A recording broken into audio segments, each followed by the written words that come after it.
গুলশানে BNP chairperson কার্যালয়ে যুক্তরাষ্ট্র দ্য কার্টার সেন্টারের প্রতিনিধি দলের সঙ্গে বৈঠক করেন বিএনপি মহাসচিব মির্জা ফখরুল ইসলাম আলমগীরের নেতৃত্বে ৫ সদস্যের প্রতিনিধি দল।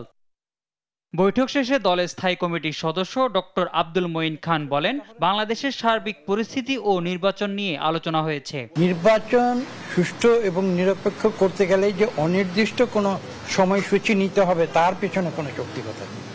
এটা ৯০ দিনেও করা সম্ভব। এখন তো ইতিমধ্যে প্রায় ৯ মাস হয়ে গিয়েছে। তো কাজে এই বিষয়গুলো তো মানুষের আলোচনায় আসবে অবশ্যম্ভাব। এটা আমরা যদি নাও করি তাহলেও কিন্তু মানুষ চুপ করে থাকবে না। কাজে এই বিষয়গুলো নিয়ে আলোচনা হয়েছে, কত দ্রুত এটা করা যায় বা বিএনপি কখন এই নির্বাচনটি প্রত্যাশা করছে। আওয়ামী লীগ নিষিদ্ধ হবে কিনা এমন প্রশ্নের জবাবে তিনি বলেন, নিষিদ্ধের বিষয়ে সিদ্ধান্ত নেবে জনগণ ও সরকার। জনগণের সিদ্ধান্ত বিএনপির সিদ্ধান্ত। খুব সহজ যে কথা সেটা হচ্ছে আওয়ামী লীগ নিষিদ্ধ হবে কি না হবে সেটা তো বিএনপির বক্তব্যের বিষয় নয়।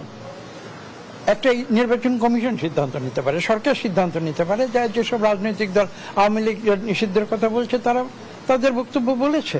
এদিকে জাতীয় প্রেস ক্লাবে আলোচনা সভায় যুক্ত হয়ে বিএনপির স্থায়ী কমিটির আরেক সদস্য ডক্টর এজেএম জাহিদ হোসেন বলেন, আওয়ামী লীগের অপরাধের জন্য তাদের প্রায়শ্চিত্ত করতে হবে। পাবলিকের ওয়েলবিং এর জন্য তাদের কোনো মাথা ব্যথা ছিল না, না থাকার কারণেই ওনারা কিন্তু পালিয়ে যেতে পেরেছেন। পালিয়ে গেলে যে অন্য মানুষের কি কষ্ট হবে, তার নেতা কর্মীদের কি অবস্থা হবে সেটি ভুলে গেছে। কাজে এই পলায়নকৃত অবস্থায় যারা আছেন তারা এখন যদি আবার আর মাথা বের করার কচ্ছপের মতো চেষ্টা করেন তাহলে এটা ভুল হবে।